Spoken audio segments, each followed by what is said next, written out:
बिस्मिल्लाहिर्रहमानिर्रहीम, अस्सलाम वालेकुम। मैं हूं करामत मुगल और मेरे साथ हैं Adeel Sarfaraz. Supreme court cover करते हैं सुनो न्यूज़ के लिए। अदील, आज भी लंबी तारीख डाल दी, तारीख पे तारीख लोग मुंतजर हैं। जो साल से जायद अरसा होना हो गया, पाबंद सलासल हैं, बेड़ियाँ डाली गई हैं, मुंह पर कपड़े डाले गए और मुलाकात के वक्त फैमिलियों के जो अब तासरात सामने आ रहे हैं। जजेस भी बोल उठे कि इतना जुल्म। आज भी जजेस के दरमियान जो आपने क्रॉस टॉक सुनी, वो वही कहानी सुना रही हैं जो इन बंद दरवाज़ों या दीवारों के पीछे माहौल चल रहा है। जजेस के दरमियान इख्तलाफ चल रहा है। दूसरा ख़ास केस जिसका फैसले का इंतज़ार सारे पाकिस्तान पर, वो मखसूस नशस्तों का, वो भी इन्हीं तलखियों की वजह से आप देख रहे हैं कि डिले होगा या आज वो भी आएगा। और आज की समाअत में ख़ास चीज़ क्या हुई है कि जजेस की क्रॉस टॉक किस वजह से हुई? सर देखें, दो टॉपिक्स हैं जिन पर आज आप बात कर रहे हैं। एक तो नाज़रीन भी बेताबी से इंतज़ार कर रहे हैं फौजी अदालतों के केस का कि ये हतमी नतीजा निकले और जो अपीलें हुकूमत की जानिब से दायर की गई हैं उन पर फैसला हो। बज़ाहिर वो फैसला होता नज़र नहीं आ रहा। करामत मुगल साहब, जो हम देख रहे हैं इस मुकदमे की समात दर समात हो रही है।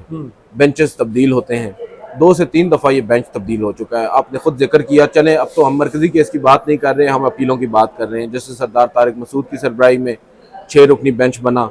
एक इख्तिलाफ आया जस्टिस मुसर्रत अली का, आपको याद होगा, जब फैसले को मुअत्तल करने की बात थी, 5 जजेस ने उसके हक में राय दे दी, फैसला मुअत्तल हो गया। फिर हमने देखा जस्टिस मुसर्रत अली साहिबा के उस इख्तिलाफ के बाद जस्टिस सरदार तारिक मसूद साहब ने समाअत को आगे बढ़ाया, उन पर एतराज़ हुआ, उन्होंने रिक्यूज़ नहीं किया, फिर बेंच दोबारा तब्दील हो गया, उन्होंने खुद को अलग कर लिया।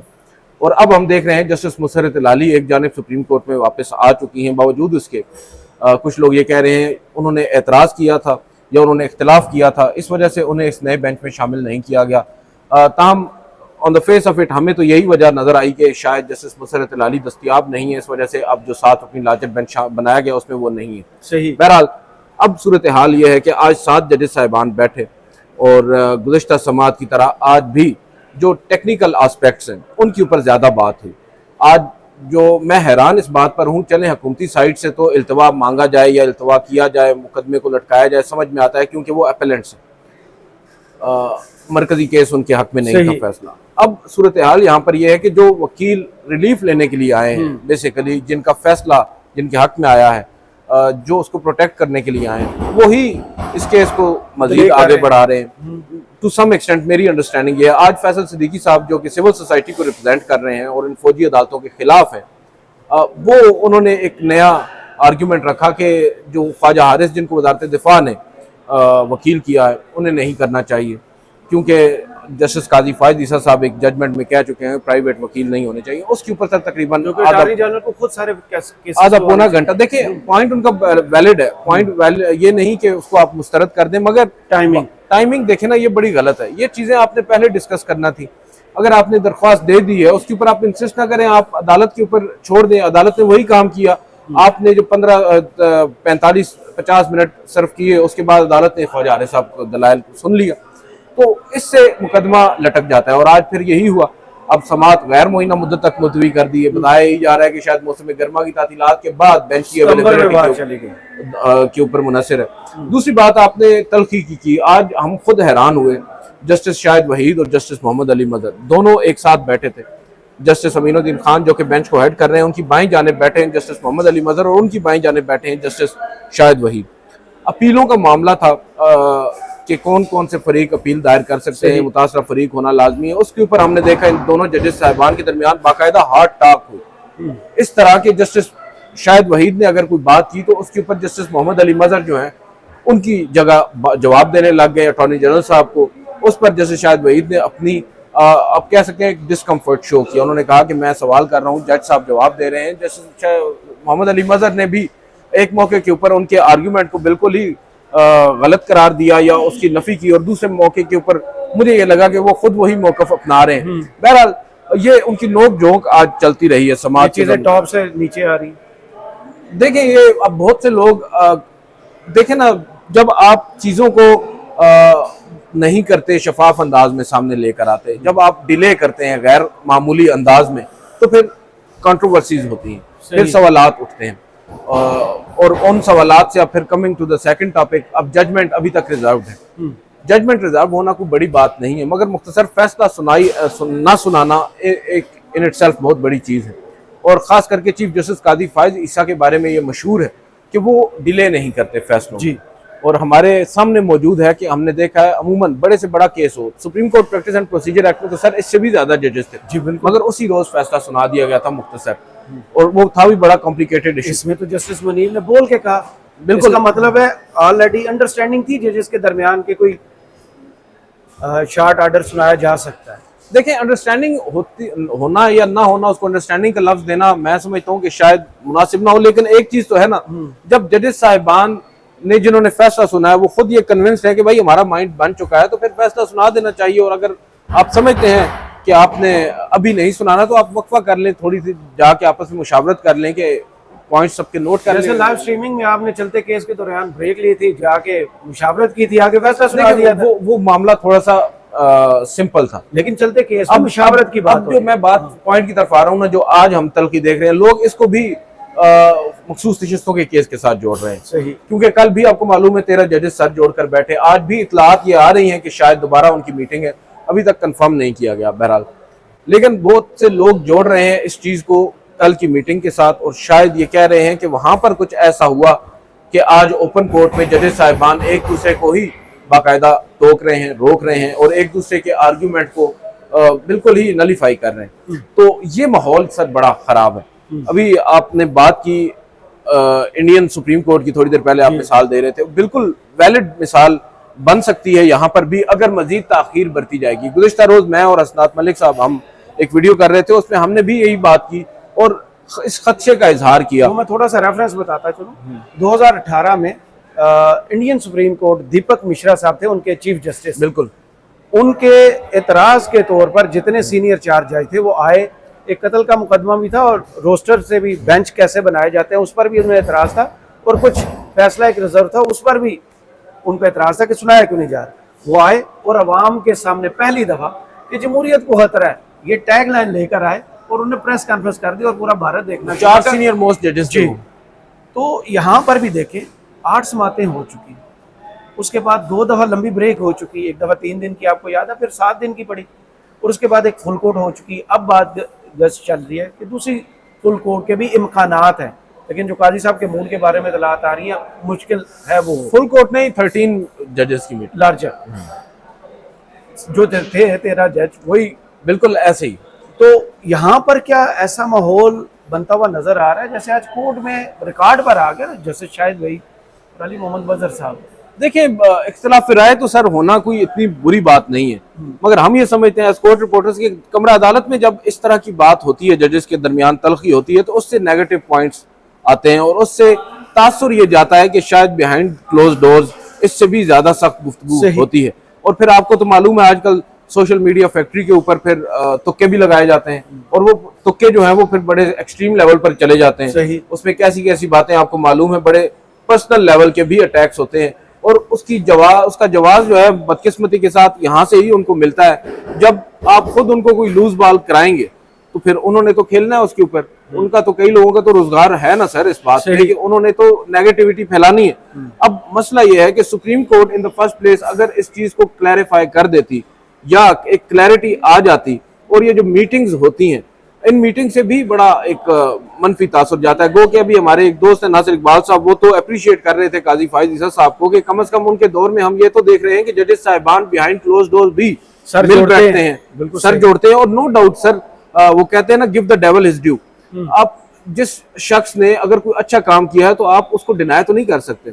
हम देख रहे हैं काजी फायज ईसा साहब ने बहुत से अच्छे काम किए एडमिनिस्ट्रेटिव साइड पे, उन्होंने फुल कोर्ट मीटिंग्स बुलाई हैं जो पहले नहीं बुलाई जाती थी, जब हम कहते थे कि फुल कोर्ट बुलानी चाहिए, मगर जब अब देखें ना, आगे मैं बढ़ रहा हूँ ना, अब फुल कोर्ट आप बुला तो लेते हैं, आप on the face of it ये शो तो करते हैं हमारे इदारे में बड़ी जमहूरियत है, मगर बदकिस्मती के साथ वो रिफ्लेक्ट नहीं होती।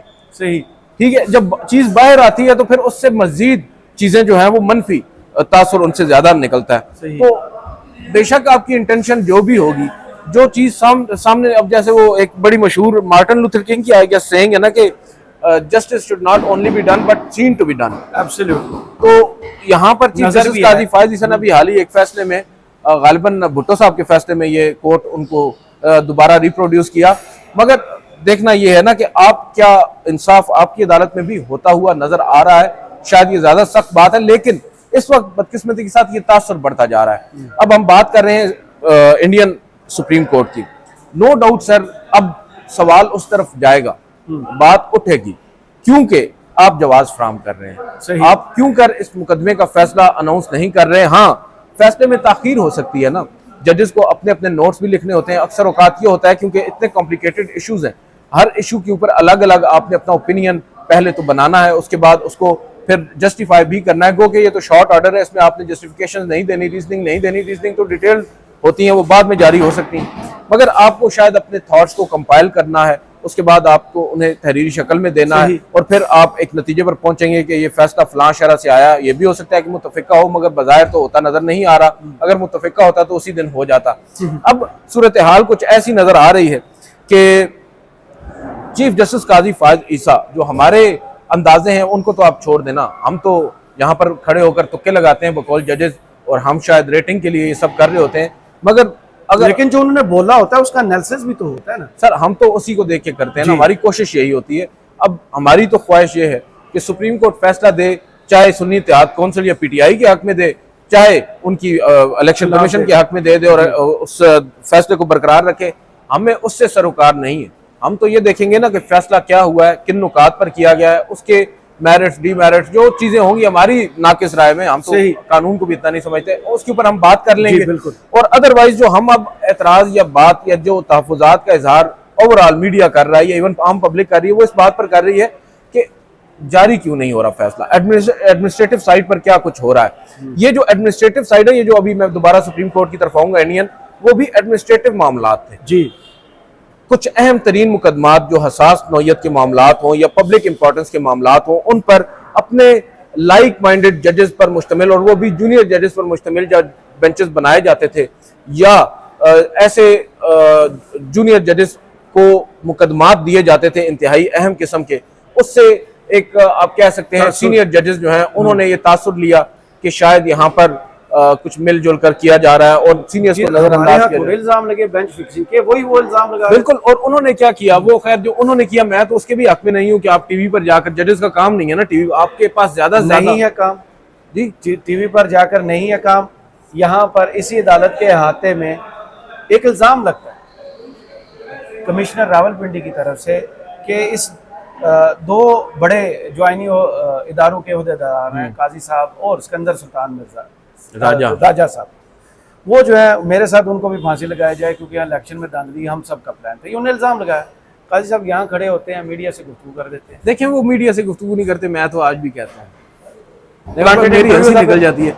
नहीं, वो मीडिया से वैसे सर वो गुफ्तगू कर रहे थे, किसी ने कैमरा छुप के लगा लिया, तो इसमें उनका क्या कसूर है? सीनियर जजों ने किया था, यहाँ चीफ जस्टिस। देखिए मैं अब देखें, चले आना वेरी सीरियस नोट, देखें मैंने उस बात को भी गलत कहा है, वो कि उनके कंसर्न्स बड़े जायज होंगे, ठीक है, मगर उनको भी चाहिए था जो उनके पास इख्तियार है उनको इस्तेमाल करें, ठीक है। ऑर्डर दे सकते हैं ना, जो काम जस्टिस काजी फायद ईसा ने किया, हमने पहले दिन उसकी गलत करार दिया, से पहले आते रहे, हमने उसको भी गलत करार दिया था। उस प्रेस कॉन्फ्रेंस आप कहें या मीडिया टॉक कहें या जो भी कहें, हमारे कुछ दोस्तों के साथ उन्होंने बात की थी, बात करने में हरज नहीं है, मगर जब आप कैमरे के ऊपर आकर एक ऐसे मामले को जो अभी डिसाइड होना है कोर्ट ऑफ द लॉ में, आप उसके ऊपर पहले अपना ओपिनियन दे रहे हैं, ये बड़ा गलत है। हमने इस बेस के ऊपर उनको क्रिटिसाइज किया था, और मैं तो इस पूरे मामले में इस हक में नहीं हूं कि जजेस साहिबान को अगर टीवी पर बयानात देने चाहिए, उनका काम है फैसले देना। बिल्कुल सही। कमिंग बैक टू द फैसला, हम यही कह रहे हैं कि फैसला दे देना जी, ठीक है। बहुत से लोग तो ये भी कह रहे हैं कि शायद जो जुडिशल पैकेज है सो कॉल्ड, वो आड़े आ रहा है। अब देखें, ये सवालात उठेंगे, जब जितनी ताखीर होगी उतनी मजीद कंट्रोवर्सीज भी आएंगी। गो के वो धुआं वहां ही उठता है जहां पर आग होती है ना। तो अब चीफ जस्टिस काजी फायद ईसा साहब, अभी मेरी एक बड़े उनके चाहने वाले वकील सहाफी हैं, उनसे बात हो रही थी, तो वो समझते हैं, देखें कि हम लोग भी आपस में जब बात करते हैं ना किसी एक नुक्ते पर, सब मुत्तफिक नहीं होते जी। लाजमी नहीं है कि चीफ जस्टिस ही अक्सरियत में हो। सर हम ओपिनियन देते हैं, वहाँ आइन और कानून की किताब मौजूद है, उन्होंने उससे बाहर नहीं निकलना। पर्सनल ओपिनियन नहीं है, वो रेफरेंस होता है कि आइन में कानून में कितनी गुंजाइश है जो इस केस का फैसला देने में। नहीं, बिल्कुल आपकी बात दुरुस्त है, लेकिन उन्होंने हर शख्स की अंडरस्टैंडिंग जी, होती है ना, बात ये है उन्होंने अपनी अंडरस्टैंडिंग के ऊपर, उनकी अपनी सोच है एक चीज को लेकर, उन्होंने अपनी सोच के मुताबिक फैसला करना है। ऑब्वियसली फैसले तो ज़िया-उल हक साहब के दौर में भी सारे आइन और कानून के मुताबिक होते थे, ठीक है ना। फैसले तो फौजी आमरों के भी जो भी होते हैं वो भी आइन और कानून की रोशनी में ही होते हैं ना। शरीफुद्दीन पीरजादा जैसे लेजेंड्स आ जाते हैं और फिर उस कानून को तो आप चैलेंज भी नहीं कर सकते जब इतने बड़े धाक किस्म के लोग बैठ जाएं। तो यहाँ पर भी आइन और कानून तो होता है, लेकिन बात यह है आप उस आइन और कानून में अपना क्या मानी निकाल रहे हैं, अपनी क्या तशरीह कर रहे हैं, और पब्लिक इंपॉर्टेंस सबसे इंपॉर्टेंट है, जिसकी बात जैसे अतर मिनल्ला बार बार कर रहे हैं। अब लेट्स होप कि ये मामला किसी करवट बैठ जाए, क्योंकि इस्लामाबाद हाई कोर्ट से भी हमें अच्छी मिसाल तो नहीं आती। जब आपको याद होगा चीफ जस्टिस आमिर फारूक साहब ने, जो हम सुप्रीम कोर्ट की बात कर रहे हैं, हम तो दूर चले गए ना, हमारे सामने इमारत है सर इस्लामाबाद हाई कोर्ट। बिल्कुल सही। जस्टिस आमिर फारूक साहब ने टीरियन वाइट केस में क्या किया, अपेरेंटली हमें तो यही नजर आया ना। अब तो अदालती ऑर्डर भी आ गए हैं, उन्होंने एक मुकदमे के ऊपर फैसला जारी करने से ताखीर बरती। वजह क्या थी, अपलोड होता है, वजह क्या थी, being chief justice of Pakistan, chief justice of Islamabad high court, वो अकलियत में थे। वो अकलियत में होने की वजह से उन्होंने फैसला जारी नहीं किया। दो दीगर जजेस जस्टिस मोहसिन अख्तर कियानी गालिबन और अरबाब मोहम्मद ताहिर, उन्होंने अपना फैसला जारी कर दिया और वो रजिस्ट्रार ऑफिस ने अपलोड कर दिया। बाद अज़ां शायद आमिर फारूक साहब के कहने पर उन्होंने हटा दिया। उसके बाद फिर कुछ उनके दरमियान खत्तो किताबत होती रही। इवेंचुअली मामला दोबारा टेकअप हुआ तो मालूम हुआ कि उन्होंने बेंच तहलील कर दिया फैसला महफूज करने के बाद जस्टिस आमिर फारूक साहब ने। तो मैं ये कहता हूँ, और उसके बाद अब जितनी सख्त किस्म की जजमेंट अपने सिटिंग चीफ जस्टिस के लिए उन्होंने दे दी है, अगर वो सुप्रीम कोर्ट होती, हाई कोर्ट ना होती ना सर, अभी तक रोले पड़ में तो यही था सर। मैं वही कह रहा हूँ ना, 6 जजेस का लेटर तो छोड़ देना, जजमेंट जब आ जाए ना अदालत की, वो तो नजीर होती है ना। बिल्कुल सही। अगर वो यहाँ सुप्रीम कोर्ट में आ जाए ना सर, तूफान मच जाएगा।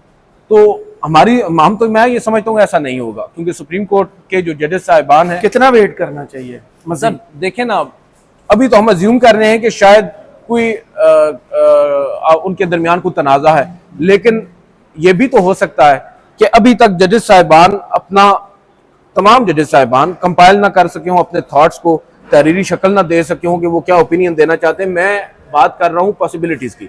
मैं अब आज यहाँ पर खड़े होकर आपके साथ ये कह दूं कि भाई चीफ जस्टिस के पास अक्सरियत नहीं है, इस वजह से वो फैसला नहीं सुनाने दे रहे। अगर ऐसा होता तो मुझे लगता है कि कल तक कोई नोट तो आ ही जाता। सारे जजेस आजाद है ना, कोई ना कोई बात तो सामने आ जाती। बज़ाहिर मुझे ऐसा नजर नहीं आ रहा, मगर फिर भी बिटवीन द लाइंस कुछ चीज जरूर है जिससे ज्यादा शकूक व शुबहात पैदा होते हैं। मैं तो यही चाहता हूँ, मैं यही चाहूंगा कि शफाफियत को ज़ेरे गौर रखते हुए, मद्देनजर रखते हुए, अब सुप्रीम कोर्ट को चाहिए कि जल्द अज जल्द उस केस का फैसला अगर नहीं भी सुनाते तो कम से कम डेट बता दें कि भाई फलां तारीख को, आज कल, जुम्मे का दिन वैसे ही बड़ा मुकद्दस होता है और इसी महीने में आपको मालूम है ये महीना तो वैसे ही बड़ा भारी है सर। 28 जुलाई 2017 को गालिबन पनामा का भी फैसला आया था और ये भी जुलाई का महीना है, तो 28 जुलाई का ही रख लें। बहरहाल तारीख तो रखें ना सही, ताकि ये हम जैसे टुच्चे जो है ना, ये खड़े होकर तबसरे ना करते फिरें और क्या सराइयां ना करते फिरें। सही, बहुत शुक्रिया अदील सरफराज, आपके वक्त का कमेंट्स बॉक्स में जरूर बताइए वीडियो आपको कैसी लगी। इजाजत दीजिए, अल्लाह हाफिज़।